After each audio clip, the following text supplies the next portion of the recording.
اللهم صل على محمد کی جو عید الفطر ہے یہ دو لفظوں سے مرکب ہے. عید اصل میں عود سے نکلا ہے، عین واو دال، یعنی پلٹنا. وہ سال جو پلٹ پلٹ کر واپس آتے ہیں، یعنی ان کے پلٹ کے واپس آنے کی جو فرحت ہے اور جو برکت ہے اور جو سعادت مند گھڑیاں ہیں، ان کا ہر سال پلٹ پلٹ کر لوٹ لوٹ کے ان خوشیوں کا واپس آنا، اس کو عید سعید کہا جاتا ہے. کیونکہ عید عود سے نکلا ہے، نہیں پلٹ کر واپس آنا. خوشی کے ایام ہر سال پلٹ پلٹ کر واپس آتے ہیں اور اس کی برکتیں واپس آتی ہیں، تو اس وجہ سے اس کو عید سعید کہا جاتا ہے. عید الفطر جو کہا جاتا ہے، فطر اصل میں کسی بھی کام کو اثر نو کرنے کو بھی کہتے ہیں، یا پہلی بار کرنے کو. رات بھر کی نیند کے بعد جب انسان صبح کو اٹھتا ہے تو مختصر سی خوراک جسے ناشتہ کہا جاتا ہے، اس سے اپنے دن کا آغاز کیا جاتا ہے. اسے بھی عربی میں فطور کہتے ہیں، فے توئے واو رے. کیونکہ ایک ماہ تک ہم حسب معمول کھانے پینے سے ہم اس لحاظ سے رکے رہے تھے، دن میں ناشتہ جس طریقے سے ہم اٹھ کر کرتے ہیں،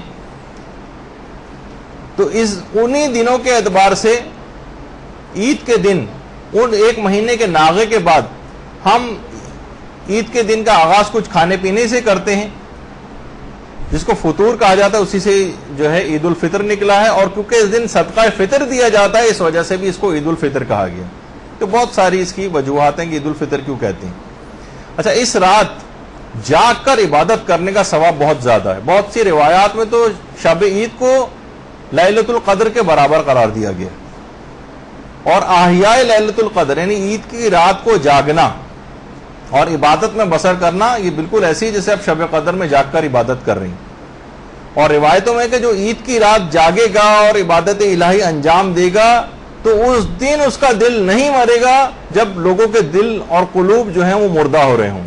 یعنی میدان قیامت اور آخرت میں اس وقت جب لوگوں کے دل مردہ ہو رہے ہوں گے، اس کا دل نہیں مرے گا جو اس رات کو جاگے گا. بہت سی روایت میں جب شب عید کو لیلۃ الجائزہ کہا گیا ہے، یعنی انعام کی رات. یعنی خدا نے آپ کا باقاعدہ امتحان لیا تھا رمضان میں، آپ اس رمضان کے اس امتحان میں پوری اتری، تو اس وجہ سے اب آپ کو انعام اور جو اس کا رزلٹ ہے وہ آج کی رات آپ کو ملنے والا.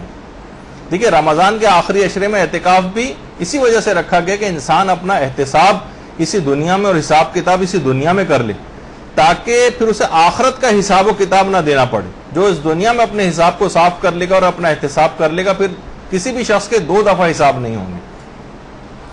تو اس شب عید میں کچھ خاص اعمال انجام دینا ہوتے ہیں. فقط اس کو لہو و لعب میں، ٹی وی دیکھنے میں اور موسیقی کے پروگرام سننے میں انسان نہ لگائے، بلکہ اس رات کو کچھ اعمال انجام دے. تو وہی غروب کے وقت غسل شب عید کرنا، وہ بھی مستحب ہے، غسل شب عید. اور اس کے بعد پھر اس رات کو جاگ کر کچھ بھی، جتنے بھی آپ جاگ کر عبادت کر سکیں اس رات کو ضرور کریں. یہ دوسرا آج کی رات کا جو عید کی رات کا عمل ہے. تیسرا، نماز مغرب اور عشاء سے لے کر اور اس کے بعد صبح کی جو نماز ہوگی اس کے بعد کچھ تکبیرات ہیں جو پڑھی جاتی ہیں. وہ تکبیرات بھی آپ کو مل جائیں گی مفاتی وغیرہ کے اندر. اللہ اکبر، اللہ اکبر، لا الہ الا اللہ، واللہ اکبر، اللہ اکبر، وللہ الحمد، علامہ ہدانا، وہ پوری آپ کو دعا اس کے اندر مل جائے گی. وہ اس کو پڑھنے کا بہت زیادہ ثواب ہے. اچھا، ایک دوسری وہ بھی آپ کو اس کے اندر مل جائے گی، یا ذل من والطول، اس سے جو دعا شروع ہوتی ہے یہ بھی آپ کو مفاتی میں مل جائے گی. یہ بھی اس رات کو ضرور پڑھیں. چھوٹی چھوٹی سی دعائیں ہیں. اور اس دعا کو پڑھنے کے بعد سجدے میں جا کر 100 مرتبہ اتوب الی اللہ جو پڑھا جاتا ہے وہ بھی، کیونکہ اس کی رات کو بھی اعمال ایسی جیسے شب قدر میں آپ اعمال انجام دیں گے، یہ ضرور. اس کے علاوہ زیارت امام حسین علیہ الصلوۃ والسلام، اللہم صلی علی محمد وعلی محمد.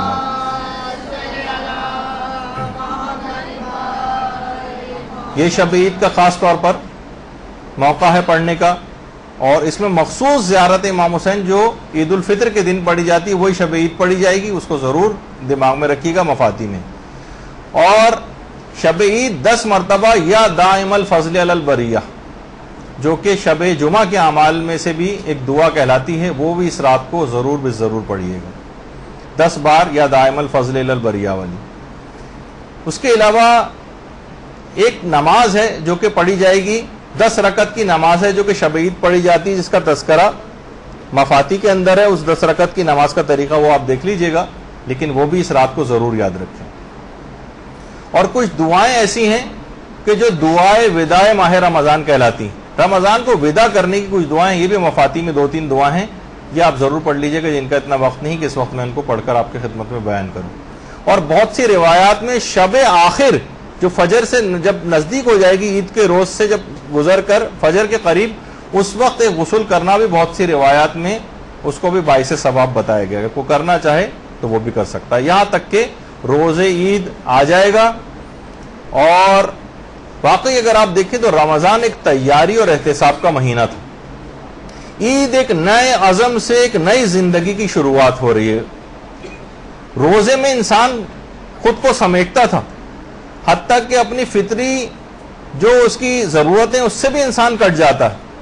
یعنی گویا ایک لحاظ سے رمضان تیاری کا ایک وقفہ تھا. مقصد یہ تھا کہ باہر دیکھنے کے بجائے اپنے اندر دیکھو، اپنے نفس کے اوپر دھیان دو. رمضان میں وہ اوصاف اپنے اندر پیدا کر لو کہ جو زندگی کی جد و جہد کے لیے ضروری ہوتے ہیں.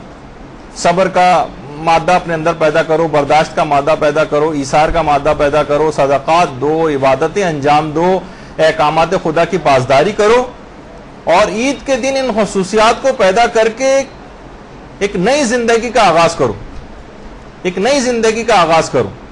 دیکھیے روزہ جو ہے انفرادی طور پر، انفرادی سطح پر زندگی کا ایک تجربہ تھا، جبکہ عید جو ہے وہ اجتماعی طور پر زندگی گزارنے کا ایک تجربہ. رمضان میں جس نور خدا سے آپ نے منور کیا تھا، عید کا دن اس نور کو ساری دنیا میں اپنے عمل سے ظاہر کر کے پھیلانے کا نام. عید مومنین کے لیے خوشی کا دن، لیکن یہی دن شیطان کے لیے غم کا دن بن جاتا ہے. علماء بیان فرماتے ہیں کہ عید کے دن شیطان چلاتا ہے. جب وہ چلاتا ہے تو اس کے تمام چیلے اور شاگرد وہاں پر آ کر جمع ہو جاتے ہیں کہ کیا ہوا. وہ شیطان کہتا ہے کہ آج کے دن پروردگار نے مومنین کو بخش دیا ہے، اب تم جاؤ کم سے کم مومنین کو لہو و لعب میں ہی مشغول کر دو. جب یہ آپ دیکھتی ہیں کہ عید کے روز کتنا زیادہ لوگ لہو و لعب کا شکار ہو جاتے ہیں. جس طرح دیکھیے روزہ محض بھوک اور پیاس برداشت کرنے کا نام نہیں تھا، اسی طرح سے عید محض کھیل کود کا نام نہیں، کھیل تماشے کا نام عید نہیں. دو کے پیچھے ایک معنویت تھی. روزے کے پیچھے بھی ایک معنویت تھی اور عید کے پیچھے بھی ایک معنویت. روزے میں وقتی طور پر انسان عالم مادی سے کٹتا تھا، عید دوبارہ اسی عالم مادی میں ایک معنویت کے ساتھ واپسی. جب امیر المومنین علیہ الصلوۃ والسلام فرماتے تھے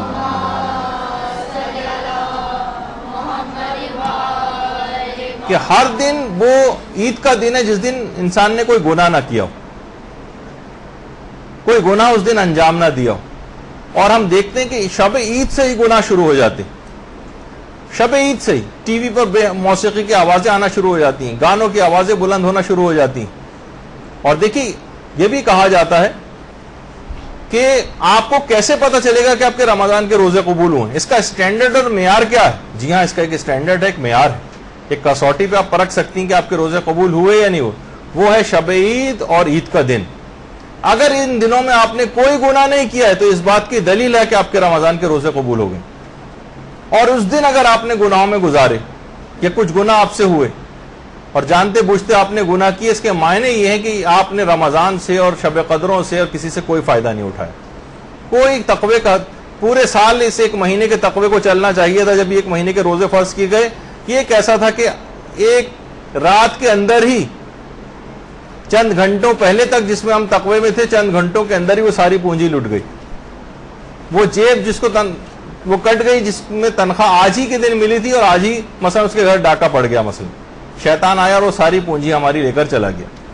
تو یہ شب عید یہ بہت احتیاط کے ساتھ گزارنی ہے اور روزے عید انتہائی احتیاط کے ساتھ گزارنا ہے. ایک بھی گناہ اس دن نہ ہونے پائے. ٹھیک ہے، آئندہ زندگی گناہ ہم کو اطمینان نہیں ہوتا، کبھی نہ کبھی خدا نہ خواستہ ہم سے ہو جائیں گے، ان سے بھی بچنے کی کوشش کرنا ہے. لیکن معیار شب عید اور روزے عید. خواتین اسی رات سے مثلا اب تو ذرا اویئرنیس ہو گئی، ورنہ چوڑیاں پہننے کے لیے جاتی تھیں نامحرموں سے، اور اسی کے اندر ہی مثلا بے پردگی بھی ہو رہی ہے اور میک اپ کر کے بھی باہر نکل رہی ہیں. یہ روزے عید کا بھی معیار رہے گا. بھڑکیلے کپڑے پہن کے باہر نکلنا پہننے کی آپ کو اجازت ہے، لیکن پردے کی تمام باتوں کا خیال کرنا پڑے گا. لیکن نامحرموں کے سامنے اگر آپ اس انداز سے آئیں، نامحرموں کے سامنے اس انداز سے آئیں، یعنی پردے کی مخالفت کر کے اور گناہوں میں اس دن کو گزارا، موسیقی کو سنتے ہوئے، فحش ڈراموں کو دیکھتے ہوئے اور حرام فلمیں دیکھتے ہوئے، تو اس کے معنی یہ ہیں کہ آپ کو کوئی فائدہ نہیں ہوا، رمضان کے روزے قبول نہیں ہوئے. تو بہرحال اب عید کا روز جب آئے گا تو عید کے روز کچھ اعمال روزے عید ہیں. ابھی تک آپ نے شب عید کے اعمال سنے تھے، اب جلدی جلدی روزے عید کے اعمال بھی سن لیں. ایک تو سب سے پہلی بات تو یہی کہ آپ کو فطرہ دینا ہے. اگر آپ نے رات کو فطرہ نہیں دیا تو نماز عید سے پہلے فطرہ دے دیں. عید کی نماز جسے نہیں پڑھنی وہ ظہر سے پہلے دے دیں. غسل عید کرنا ہے اور اس کے بعد نماز عید، اور عورتیں بھی نماز عید پڑھ سکتی ہیں اگر کسی جگہ پر انتظام ہو یہاں پر. اور عید کے دن ایک خاص قسم کی قنوت کے ایک دعا بھی پڑھی جاتی ہے، جس کو آج بیان کرنے کا اس کے موقع نہیں ہے. اس کے بعد زیارت امام حسین علیہ السلام، وہ بھی عید کے دن کی جو مخصوص ہے وہ بھی ضرور پڑھیں. اللہم صلی علی محمد وعلی محمد. اور اس کے علاوہ زیارت امام حسین کے بعد دعائے ندبہ عید کے دن پڑھی جاتی ہے. اور مومنین اور قبور مومنین کی زیارت کے لیے جانا یہ بھی عید کے آداب میں سے ہے. دیدار علماء کے لیے جانا یہ عید کے آداب میں سے. غریبوں کی مدد کرنا یہ بھی عید کے آداب میں سے. کوئی حرام کام اس دن ہونا نہیں چاہیے. مرد حضرات، جیسے میں نے عورتوں کی بے پردگی اور اس کے حوالے سے بہت سی مثالیں دی ہیں، اسی طرح مرد حضرات بھی جو رمضان کے مہینے میں کچھ داڑھی وغیرہ رکھ لیتے ہیں، اس رات کو داڑھی شیو کر کے اور وہ عمل سے ثابت کر دیتے ہیں کہ ان کے رمضان کے روزے قبول نہیں ہوئے. تو بہرحال اس دن امام کو مزید ناراض اور غمگین نہ کریں. بہار الانوار کی جو اردو والی بہار ہے اس کی بھی 6 جلد میں ہے، 4 امام کے باقاعدہ اشعار ہیں. اللہم صلی علی محمد وعلی محمد، کہ تمام مخلوق میں ہمارا امتحان سب سے زیادہ سخت ہے. جو ہمارا اول ہے اور جو ہمارا آخر ہے وہ بھی دور ابتلا میں رہا ہے، مصیبتوں میں. مخلوق تو اپنی عید میں خوش و خرم ہے، لیکن ہماری عیدیں ہمارا ماتم ہے. اور لوگ خوشی اور چین کے ساتھ، بہت خوشی اور چین کے ساتھ زندگیاں گزار رہے ہیں، اور ہمارے خوفزدہ افراد کو زندگی بھر سکون میسر نہیں آ سکا. مناقب میں جو مناقب ابن شہر عاشوب ہے، اس کی 3 جلد میں بھی 4 امام کے یہ اشعار لکھے ہوئے ہیں.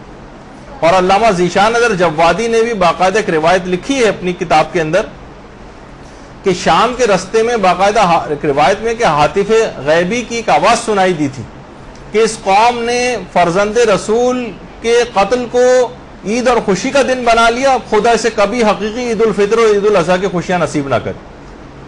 یہی وجہ ہے کہ لوگوں کا ایک آبزرویشن بھی ہے کہ شب عید تک پھر بھی خوشی رہتی. عید کا دن انتہائی اداس اور بور سا دن، جسے لوگ بوریت کہتے ہیں، وہ اداسی کا دن ہوتا ہے. ایک فیلنگ ہوتی ہے اس کی کہ جو پہلے ہمیں خوشی تھی آج عید کے دن ہمیں خوشی حاصل نہیں ہو رہی. تو عید کے دن اس طرح سے نہیں ہے، وہ خوشیاں نہیں جو اس کی برکت اٹھ گئی. حقیقی خوشی سے انسان جو ہے اس دن محروم ہو گیا. ظاہری خوشی ہوتی ہے، وہ بھی اس بات کی علامت ہوتی ہے کہ ہم ایک سعادت ابدی کی طرف جو ہے سفر کر رہے ہیں اور اس کی طرف یعنی قیامت کی طرف آگے بڑھتے جا رہے ہیں. گویا ہم خوشی کے بالکل کنارے پہنچ گئے، بس ایک منزل کی جست لگانا باقی ہے، کیونکہ رمضان میں مغفرت ہو گئی اور بس اب جنت اس کے درمیان میں حائل ہے.